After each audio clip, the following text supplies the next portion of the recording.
Hi, my name's Christian. I'm the owner of Christian's Exotic Paradise, and we have my almost 1-year-old male Eurasian eagle owl, Kita.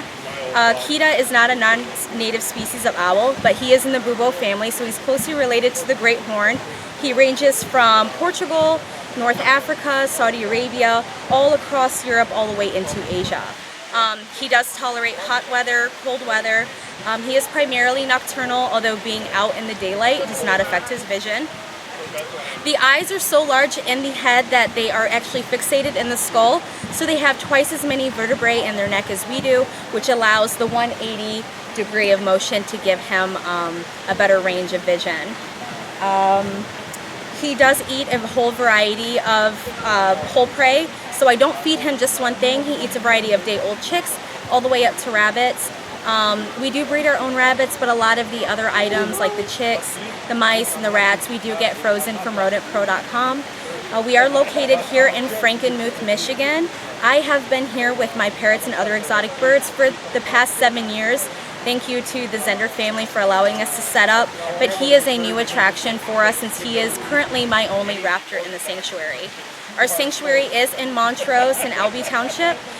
We do live on 20 acres. It used to be a dairy farm, but I'm more of a bird girl than a cow girl, so we did refurbish it for our sanctuary and the exotic birds. His flight area is a 40 by 70 barn, but we do have a 8 by 8 weathering area for him. So a weathering area is just where he sits outside, where he's safe and contained.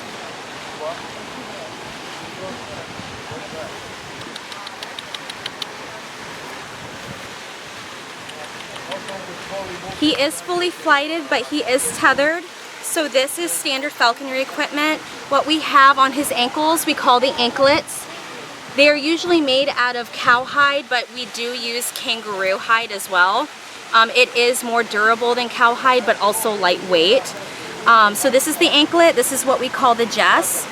We do put the knot outside in. It's very important you do this. In falconry, if you don't put the equipment on properly, you can actually, when they bait, separate the pelvis, and then you will gravely injure your bird.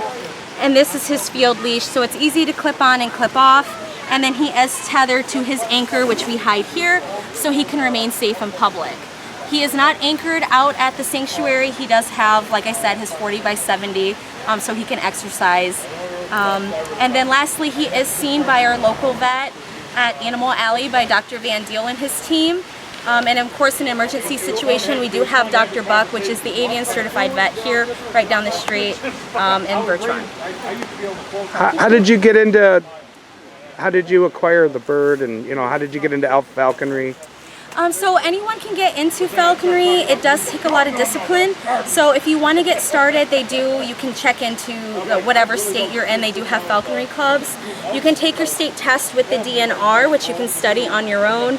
And then when you go to these falconry meetings, you can network and find licensed falconers that will sponsor you. So usually your sponsorship will last, your apprenticeship will last about 2 years, is when you get your general's license, when your sponsor feels you're ready. And then after that, you will start off with whatever your state mandates. Usually with Michigan, it's like a passage red-tail hawk, so you will capture a juvenile before its first winter. You will learn the principles and disciplines of falconry, and then you will be able to fly your bird. It is a conservation sport, so it is very state and federally regulated. So basically what it ensures is many of the birds that are born in the summer will die their first winter. So with falconry, you're not only learning, it's also the oldest sport in the world, but you're also ensuring that individual survival. After some time, you can release that bird in its adulthood back into the wild to propagate, and then you will start the cycle over with another passage hawk. So it's really cool that you get to be a part of that and have a working relationship with a wild animal like that. But I've always loved birds since I was a kid. My dad was a retired Marine and his friend was an accountant in the Pentagon, so I would actually stay with her in DC, and I would work at the Washington DC Zoo. So that got me around a lot of birds of prey, exotic birds, marine life, things like that was present at the zoo at the time. What's your social media? My name is Christian, so it's Christian's Exotic Paradise, spelled Parrotdise. I do have Instagram, Facebook, and then I do have a website.